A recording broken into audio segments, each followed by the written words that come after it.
आज हम कौमी असेंबली का सेशन भी देख रहे थे। हमने हमेशा से देखा दुनिया भर की मिसालों को कि बड़े बड़े मसाइल होते हैं और सियासी विजडम उसमें सामने आता है, वो उस मसाइल का हल पेश करते हैं। लेकिन हमारी पार्लियामान क्यों नाकाम रही आज तक? इस कदर कि आज अख्तर मेंगल साहब जो पहले खुलकर मसले का हल पेश किया करते थे, अब वो भी एक तरह से गिव अप कर चुके हैं, तो ना उम्मीद से हो चुके हैं कि पार्लियामान से इसका कोई हल निकल सकता है। तो क्यों पार्लियामान और सियासतदान एक किरदार नहीं अदा करते? सिक्योरिटी पॉलिसी एक सेपरेट टॉपिक है, लेकिन पॉलिटिशियंस का क्या रोल हो सकता है इसमें?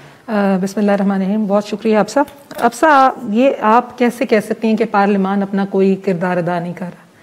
जब भी नेशनल एक्शन प्लान की बात होती है या जब भी नेशनल सिक्योरिटी कमेटीज़ की मीटिंग होती हैं, और वक्त के साथ साथ 2004 से 9 में 14 में आगे हमने जिस तरह बहुत बड़े हम लोगों ने मिलकर बनाए, जिस तरह मुल्क की हिफाजत के लिए ज़रब अज़ब आया, उसके बाद राह निजात आया, उसके बाद इस्तेकाम पाकिस्तान चल रहा है, ये सारे इनकी जो इजाज़त है, ये जब आप नेशनल सिक्योरिटी में कमेटीज़ में बैठते हैं तो इसकी इजाज़त या इसके हमारे से जब मशवरा होता है तो पार्लियामान ही इसका हिस्सा बनती है। और वही नेशनल सिक्योरिटी से मुताल्लिक आखिरी बार कब नेशनल सिक्योरिटी के मामला उसमें डिले हुए, ठीक बात है, बिलखुसूस BLA को मद्देनजर रखते हुए बलूचिस्तान के। देखिए आप देखें, ये एक छोटा वाकया नहीं है, और आप सही कहती हैं, मजम्मत से ज्यादा ये तशवीशनाक है कि एक ट्रेन जो है वो हाईजैक की गई, जिसमें से 450 लोगों को यरगमाल बनाया गया। उसमें हमारे बच्चे हैं, बुजुर्ग है, खवातीन हैं, और उन तालिबान ने अपनी दहशतगर्द तंजीमों ने अपनी ढाल बनाया हुआ है। तो इसलिए भी उसको टाइम लग रहा है, जैसे जैसे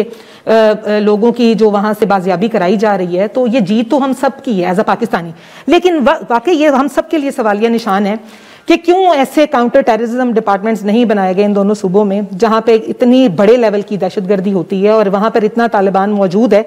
कि उनसे लड़ने के लिए हमारे कई जो हैं मुसल्लह अफवाज। अच्छा, यहाँ पे हम वैसे बलूचिस्तान सेंट्रिक जो बात कर रहे हैं, ये बलूचिस्तान लिबरेशन आर्मी से मुतालिका जो कलअदम BLA है उससे मुतालिका। हाँ बिल्कुल। तो मैं ये कहना चाहूंगी कि हमारी जो फौजी जवान जो वहाँ पे शोहदा हैं, या जो लोग जो हैं बेसिकली आप जो एंटी स्टेट भी हैं, और आप नेशनलिज्म की बात अगर करते हैं, हम करते हैं, तो ये देखें जब जो हमारे पंजाबीज वहां गए हैं विजिट पे, उनके भी जो है वहाँ पे उनको भी शहीद किया गया। तो ये सारी चीजें अब हमारे लिए एक थ्रेट है, और एक सिर्फ पार्लियामान के लिए नहीं, इस मुल्क के लिए है। लेकिन पार्लियामान का अब किरदार अदा करना यहाँ पे बहुत जरूरी हो गया, क्योंकि जैसे सवात में ज़रबुल अज़ब हुआ था, और PMLN के दौर में हमें इन बहुत बड़े नेशनल एक्शन सिक्योरिटी प्लान्स के तहत हम लोग चले और हम लोगों ने दहशतगर्दी जीरो पे हम ले आए। अब फिर भी जरूरत है तमाम सियासी जमातों की कि वो इकट्ठा होकर बैठे और ऐसी कोई जो है हिकमत अमली फौरन अपनाई जाए, ताकि ये जो तंजीमें दहशतगर्द इस मुल्क की तबाही का सबब बन रही हैं, इनको फौरन रोका जाए। इनको ठीक है, आज PTI की तरफ से भी बात की गई, इसके ऊपर हम सबको मिलकर बात करनी चाहिए।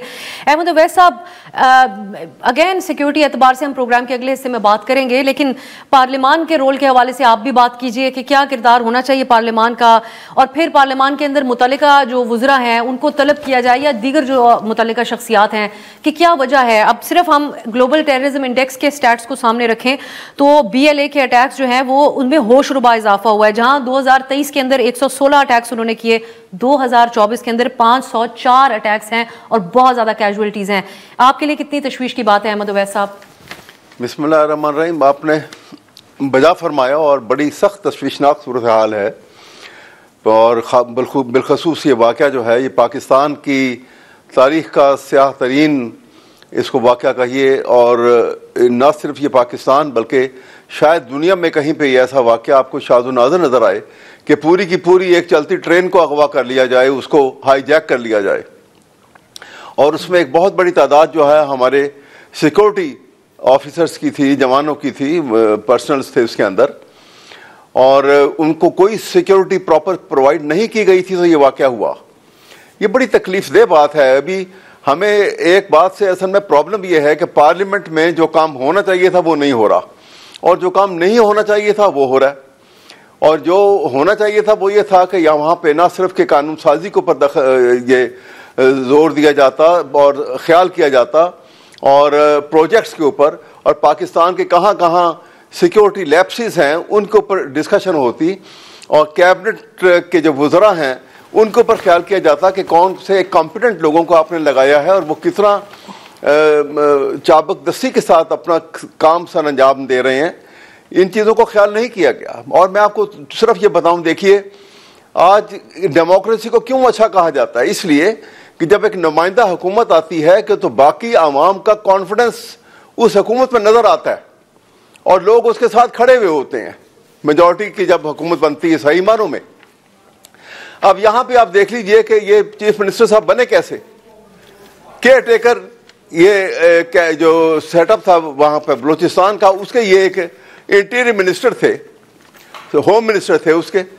वहां से रिजाइन देते हैं और रिजाइन देने के बाद इलेक्शन लड़ते हैं और इलेक्शन का पहला रिजल्ट आपके सामने अगर अभी आप रिकॉर्ड के ऊपर होगा, इनको एक हलकों में से एक वोट भी नहीं मिला हुआ था और उसके बाद वो जीत गए और जीत के चीफ मिनिस्टर बन गए। अब पहले ही वहां पे इस किस्म की मूवमेंट चल रही है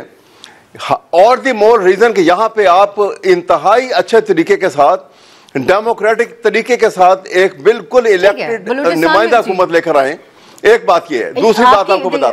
दूसरी बात मैं आपको बताऊं, देखिए दूसरी बात आप कर लें कि दूसरी बात ये है कि ये प्रोफेशनली हमारी आर्म फोर्सेस को सारे काम छोड़ के इन दो सूबों के ऊपर पूरी तवज्जो देनी चाहिए।